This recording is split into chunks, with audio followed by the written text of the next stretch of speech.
बड़े भाग्य से प्राप्त हुआ है, वह दोबारा हमें प्राप्त होने वाला है कि नहीं हम नहीं जानते हैं। तो जो हमें तन प्राप्त हुआ है तो हम उस तन से भगवान का स्मरण करें, भगवान का चिंतन करें, भगवान का गुणगान करें, भगवान का ध्यान करें। तो फिर भूष्मिताजी ने पुलस्त मुनि से पूछा कि हे महामुनि, संसार में कायस्थ नाम से विख्यात जो पुरुष हैं वे किस वंश में उत्पन्न हुए हैं और किस वर्ण में कहे जाते हैं। तो हे महामुनि, यह सुनने की हमारी इच्छा है। तो मेरे उस संदेह को दूर करने में आप सामर्थ हैं, इसलिए आप कृपया कर इस पवित्र कथा को हमें सुनाइए। तो किसने सुनाया? भीष्म पितामह ने सुनाया, भीष्म पितामह ने सुनाया कथा पुलस्त जी ने। तो हम काम में आप लोगों को कथा सुना रहे हैं श्री चित्रगुप्त महाराज जी की, जो कि ध्यानपूर्वक सुनना है।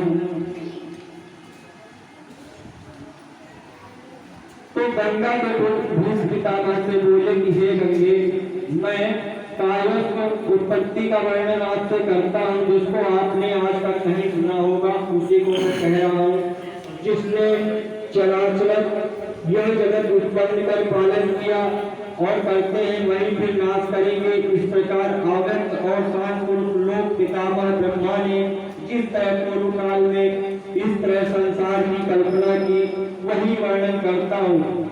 मुख से ब्राह्मण, बाहु से क्षत्रिय, जंघा से वैश्य, पैर से शूद्र और 2, 5, 4, 6 पैर वाले पशुओं से लेकर समस्त सर्पादी जीवों का एक ही समय में चंद्रमा, सूर्य आदि ग्रहों को और बहुत से जीवों को उत्पन्न कर हे भारत, ब्रह्मा ने सूर्य के समान तेजस्वी ज्येष्ठ पुत्र को बुलाकर कहा कि हे सुवत्र, यह तुम यत्न पूर्वक इस जगत की रक्षा करो। सृष्टि तथा पालन करने के लिए ज्येष्ठ पुत्र को आज्ञा देकर ब्रह्मा ने जो किया है उसे आप सुनिए एकाग्रचित्त होकर। ब्रह्मा ने 10,900 वर्ष की समाधि लगाई, अंत में विश्रांचित हुए। उससे जो हुआ वह मैं आप लोगों से कहता हूँ। उस ब्रह्मा के शरीर से बड़े बड़े भुजाओं वाले, श्याम वर्ण वाले, कमल वृत्त वाले, नेत्र युक्त शंख चक्र के तुल्य गर्दन, चक्रवक्ष मुख तेजस्वी, अति बुद्धिमान, हाथ में कलम और तलवार लिए हुए, तेजस्वी, अति सुंदर, विचित्रांग स्थिर नेत्रों वाले एक पुरुष अव्यक्त जन ब्रह्मा के शरीर से उत्पन्न हुए। तो हे भी समाधि को छोड़कर स्थित पुरुष को नीचे ऊपर देखकर ब्रह्मा ने पूछा कि हे पुरुषोत्तम, हमारे सामने आप स्थित आप कौन हैं? तो मंदिर प्रांगण में चित्रगुप्त जी महाराज बैठे हुए हैं, ब्राह्मण आपको कथा श्रवण करा रहे हैं। तो आप श्री चित्रगुप्त महाराज जी का दर्शन करिए। कहिए कि हे चित्रगुप्त जी महाराज, आपके हाथ में लेखनी है, कलम दवाद है, हम मनुष्य प्राणी है, कलिकाल कलयुग में जन्मे हुए हैं। हमारे द्वारा अगर कोई पाप होता है और आपकी लेखनी में लिखा जाता है तो हमें अज्ञानी समझकर क्षमा करें। हम आपका वार्षिक पूजन करते हैं, तो इसमें भगवान से थोड़ा क्षमा याचना भी आप लोगों को मांगनी है। तो हमारे सामने स्थित कौन है? श्री चित्रगुप्त जी महाराज स्थित है। ब्रह्मा जी का यह वचन सुनकर पुरुष बोले कि हे विदे, मैं आपके शरीर से उत्पन्न हुआ हूँ, इसमें कोई संदेह नहीं है। हे तात, आप मेरा नामकरण करने योग्य है तो करिए और मेरे कार्य भी करिए। तो यह बात सुनकर ब्रह्मा जी निज शरीरोत्पन्न पुरुष से हंसकर प्रसन्न मन से बोले कि मेरे शरीर से तुम उत्पन्न हुए, इससे तुम्हारी कायस्थ संज्ञा है और पृथ्वी पर चित्रगुप्त नाम से विख्यात हो गई। जैसे हमारे घर में बच्चा होता है तो बच्चे का नामकरण करवाते हैं, ब्राह्मण को बुलाकर पूजन कराते हैं, पंडित जी आइए हमारे बच्चे का नाम रखिए। तो ब्रह्मा जी ने नामकरण किया श्री चित्रगुप्त जी महाराज का। हे भक्त धर्मराज की यमुनी में धर्मात्मक विचार के लिए तुम्हारा निश्चित निवास होगा।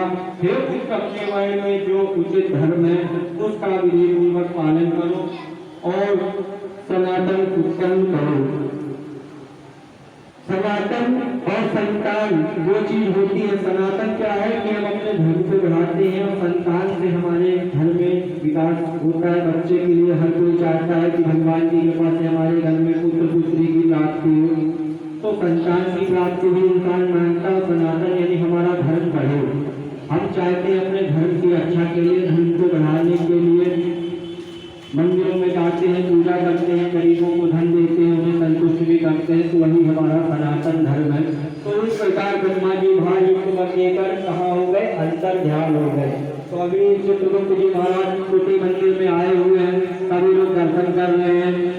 कर रहे हैं, फिर भगवान क्या हो जाएंगे, अंतर ध्यान हो जाएंगे। जब आप लोग अपने अपने घर चले जाओगे ना तो भगवान भी चले जाएंगे। उन्हें बहुत सारे लोगों को देखना पड़ता है, बहुत सारे पापियों का पाप लिखना पड़ता है। बहुत से पापी संसार में पड़े हुए हैं जो पाप कर्म में लिप्त हैं, उन्हें अपने धर्म कर्म का ज्ञान नहीं है, अहंकार मद में लोग में डूबे हुए हैं। तो चित्रगुप्त जी महाराज उनका लेखा जोखा लिखते रहते हैं।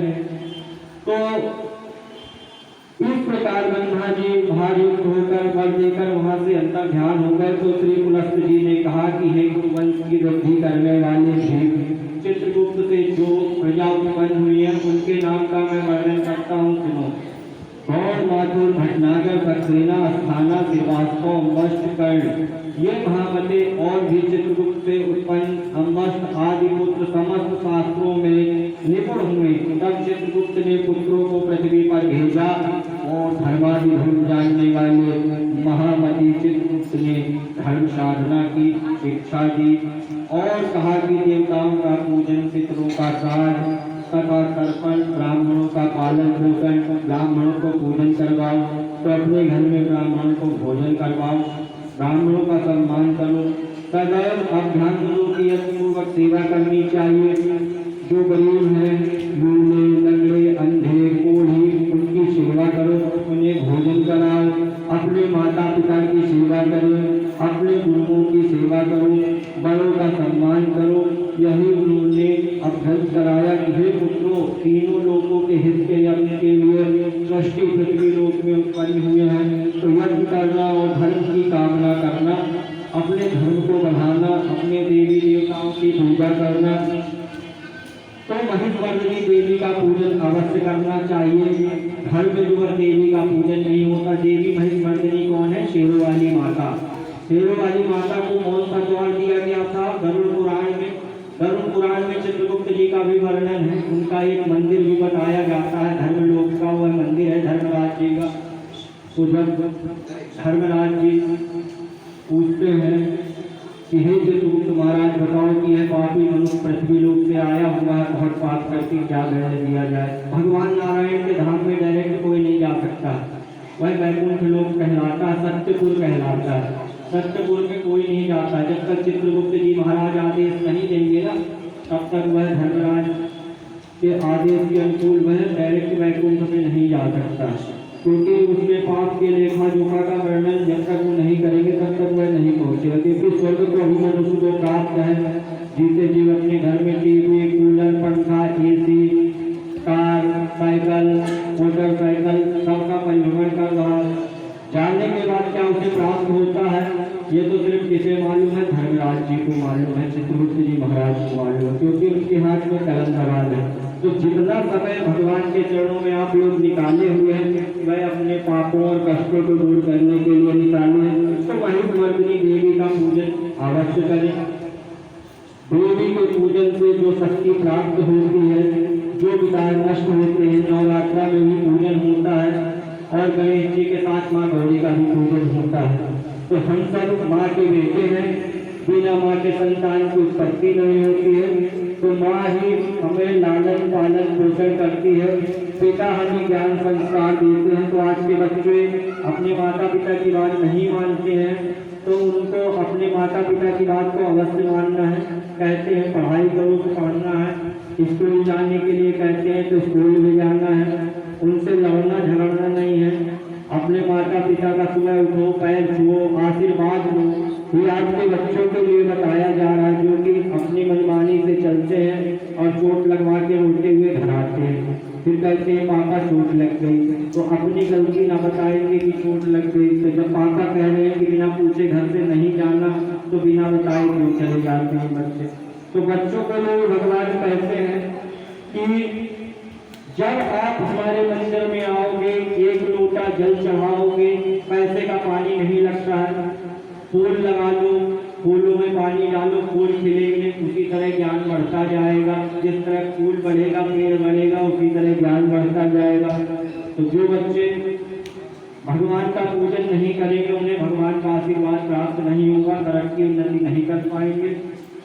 अपने माता पिता की सेवा करें, चंद्रमुंड का नाश करने वाली तथा समस्त सिद्धियों को देने वाली माता राम का पूजन कर रहे हैं, जिनके प्रभाव से देवता लोग भी सिद्धियों को पाकर स्वर्ग को गए और स्वर्ग के अधिकार को पाकर सदैव यज्ञ में भाग लेने वाले हुए। उस देवी के लिए तुम सब उत्तम निष्ठान आदि का समर्पण करना, जिससे वह चंडिका देवताओं की भांति तुम्हें भी सिद्धि देने वाली है। और वैष्णव धर्म का आलम्बन कर मेरे वाक्य का प्रतिपालन करना। पुत्रों को आज्ञा देकर चित्रगुप्त जी आप स्वर्ग को चले गए। स्वर्ग में जाकर चित्रगुप्त जी धर्मराज के अधिकार में स्थित हो गए। तो हे भीष्म, इस प्रकार चित्रगुप्त की उत्पत्ति मैंने आप लोगों से कही। अब मैं उन लोगों के विचित्र इतिहास और चित्रगुप्त जी का जैसा प्रभाव उत्पन्न हुआ वह भी मैं कहता हूँ, ध्यान पूर्वक सुनना है।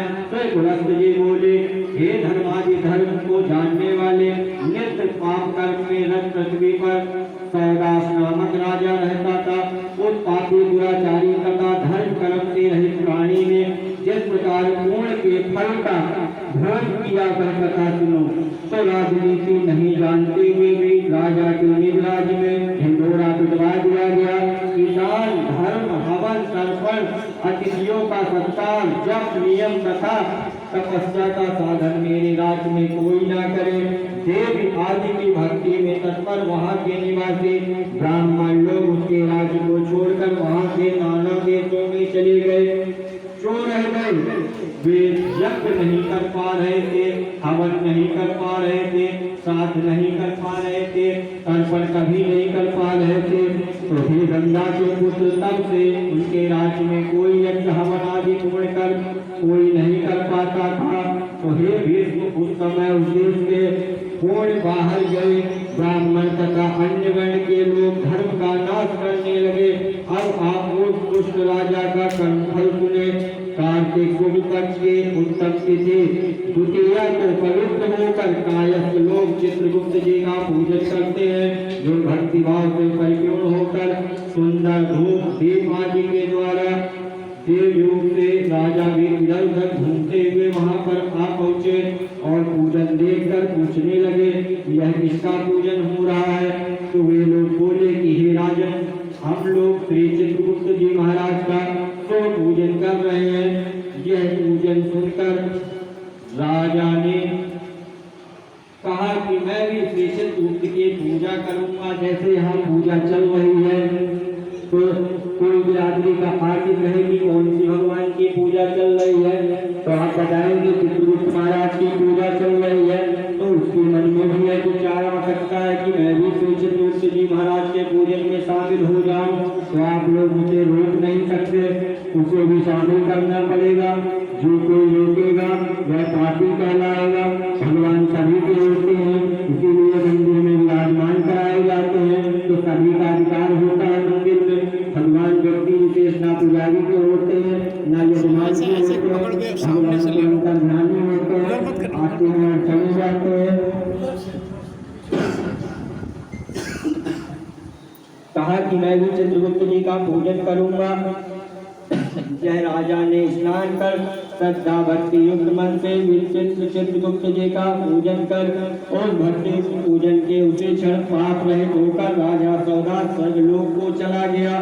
यह चित्रगुप्त का प्रभावशाली इतिहास मैंने आप लोगों से कहा। हे श्रेष्ठ पुण्य की तुम्हारी और कोई इच्छा है? तो यह सुनकर भीष्म जी महर्षि पुलस्त जी ने बोला कि हे उपेंद्र, किस विधि से वहाँ उन्होंने पूजन किया? हे प्रभु, उन्होंने कौन सी विधि की थी जिसके प्रभाव से हे मुनिश्रेष्ठ राजा सौदास स्वर्ग को चले गए? तो श्री पुलस्त जी बोले, हे भीष्म, चित्रगुप्त जी के पूजन की विधि मैं आपसे कहता हूँ। घृत से बने नैवेद्य, फल, फूल, चंदन, धूप, दीप, अनेक प्रकार के नैवेद्य, रेशमी और विचित्र वस्त्र से श्री चित्रगुप्त जी का पूजन करो। धीरे करो, परिक्रमा करो, शंख मृदंग डिमडिमी अनेक प्रकार के बाजे बजाकर श्री चित्रगुप्त का भक्ति पूजन करें और विद्वानों के द्वारा पूजन कराएं।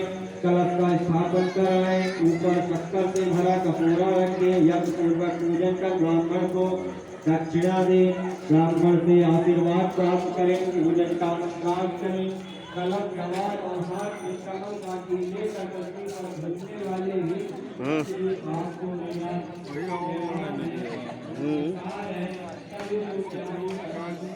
सेवा समिति प्रणाम करें, नमस्कार करें। सभी लोग हाथ जोड़ो, एक बार भगवान को प्रणाम करो।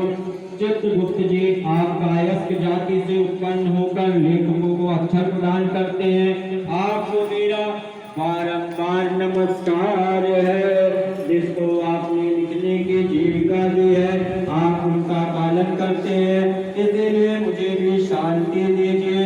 हे राजेंद्र, कुरुवंश को बढ़ाने वाले इन मंत्रों से संकल्प पूर्वक सभी लोग संकल्प के साथ बैठे हुए हैं। अपना अपने नाम का उच्चारण करो कि मेरा नाम ये है, मैं मेरा गोत्र ये है। बंद करो। करते हुए श्री चित्रगुप्त जी का हम पूजन कर रहे हैं। इस प्रकार सौदास राजा भक्तिभाव से पूजन करके राज्य का शासन करता हुआ कुछ ही समय में मृत्यु को प्राप्त हुआ। तो हे भारत, यमदूत राजा को उसी क्षण भयानक यमलोक में ले गए। चित्रगुप्त ने यमराज से पूछा कि यह दुराचारी पाप कर्म में रत राजा सौदास राजा, जिसने अपनी प्रजा में पाप कर्म कराया है।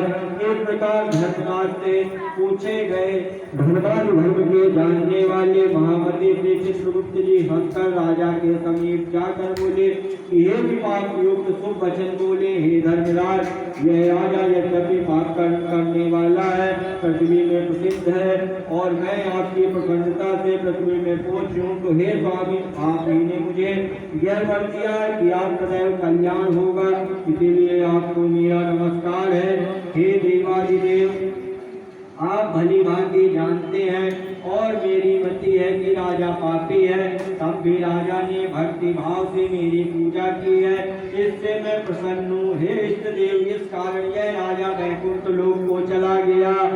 तो यह वचन सुनकर यमराज ने राजा सौदास को वैकुंठ जाने की आज्ञा दे दी और सौदास वैकुंठ को चला गया। श्री पुलस्त जी ने कहा कि हे विष्णु, जो के दूसरा पुरुष या कायस्थ चित्रगुप्त की पूजा करेंगे, वे भी पाप से छूटकर परम गति को प्राप्त होंगे। तो कथा में भी बता रहा है कि सभी भगवान की पूजा करेंगे, कायस्थ भी करेंगे, और जाति के लोग वे से चित्रगुप्त महाराज जी की पूजा करेंगे, तभी उन्हें परम गति प्राप्त होगे। तो हे गंगे, तुम भी सर्व विधि से श्री चित्रगुप्त जी का पूजन करो, जिस पूजन के करने से हे राजेंद्र तुम दुर्लभ लोक को प्राप्त करोगे। हे पुलस्त के वचन सुनकर भीष्म जी ने भक्ति मन से चित्रगुप्त जी का पूजन किया। कार्तिक शुक्ल पक्ष द्वितीया को निज बहन यमुना के घर जाकर यमराज ने भोजन किया। इस कारण लोगों में इसका यमद्वितीया नाम हुआ, और यमुना ने यमराज को आयुष्मान बढ़ा देने वाला वर दिया। इस कारण इस विधि में बहन के हाथ का भोजन करने से धन यश आयुष के आदि बढ़ते हैं। इस विधि में अपनी बहन के यहाँ शक्ति अनुसार बहन को दक्षिणा दें, और कायस्थ लोग बहन के घर जाकर श्री चित्रगुप्त जी का पूजन करें। चित्र विचित्र वर्ण से पुष्प रक्त चंदन वाले धतूरे के पुष्प और समी के पत्ते से पूजन करें। गुड़ मिश्रित लड्डू नैवेद्य का भोग लगाएं। पूजन मंत्रार्थ का उच्चारण करें। भोग अभोग किया हुआ अथवा ना किया जो प्रलय है, उस समय सुख देने वाले हे चित्रगुप्त जी, आपको मेरा नमस्कार है, प्रणाम है। समुद्र मंथन के समय लक्ष्मी के साथ उत्पन्न होने वाले चित्रगुप्त जी, हे महाभव, मेरी आयु को बढ़ावे। इस प्रकार पूजन करने से प्रसन्न होकर चित्रगुप्त ने भीष्म को वर दिया कि हे महाभव, मेरे प्रसाद से तुम्हारी मृत्यु न होगी। जिस समय तुम मृत्यु का स्मरण करोगे, उसी समय तुम्हारी मृत्यु होगी। यह वर देकर चित्रगुप्त जी स्वर्ग को चले गए। तो जो बुद्धिमान पुरुष इस विधि से श्री चित्रगुप्त जी का पूजन करेगा और श्री चित्रगुप्त जी महाराज की कथा श्रवण करेगा, उनका भी फल दुर्लोकी, वे इस लोक में अनेक प्रकार के बड़े बड़े सुख को भोग कर अविनाशी विष्णु लोक को जाएगा। जो मनुष्य अभी सुख भोग रहा, वही सुख उसे प्राप्त होगा। कहाँ जाएगा? विष्णु लोक को जाएगा। विष्णु लोक के आधिपत्य के देवता कौन है? भगवान नारायण है। तो कायस्थों की उत्पत्ति का कारण दिव्य चित्रगुप्त जी की कथा को जो श्रेष्ठ मनुष्य भक्ति युक्त मन लगाकर सुनेगा वे पुरुष समस्त व्याधियों से छूटकर दीर्घायु को प्राप्त करेगा और मरने पर जहाँ तपस्वी लोग जाते हैं ऐसे विष्णु लोक को जाएगा, इसमें कोई संदेह नहीं है। बोलो श्री चित्रगुप्त महाराज की जय। श्रीमन नारायण नारायण नारायण भगवान नारायण नारायण नारायण लक्ष्मी नारायण नारायण नारायण श्रीमन नारायण नारायण नारायण लक्ष्मी नारायण नारायण नारायण भगवान नारायण नारायण नारायण गुरु नारायण नारायण नारायण श्री नारायण नारायण नारायण चंद्र नारायण नारायण नारायण भगवान नारायण नारायण नारायण लक्ष्मी नारायण नारायण नारायण श्रीमन नारायण नारायण नारायण पिता नारायण नारायण नारायण भगवान नारायण नारायण नारायण लक्ष्मी नारायण नारायण नारायण श्रीमन नारायण नारायण नारायण बोलो चित्रगुप्त महाराज की जय। तो सभी लोग खड़े होकर श्री चित्रगुप्त जी महाराज के चरणों में जिनके हाथ में आक्षेप होता है आराम से एक एक करके उठेंगे और भगवान के चरणों में कथा सुनने के बाद फिर आक्षेप छोड़ेंगे और फिर भगवान का हवन कराया जाएगा। तो जिनके बाद हवन की आहुति से भोग प्रदान किया जाएगा भगवान को। तो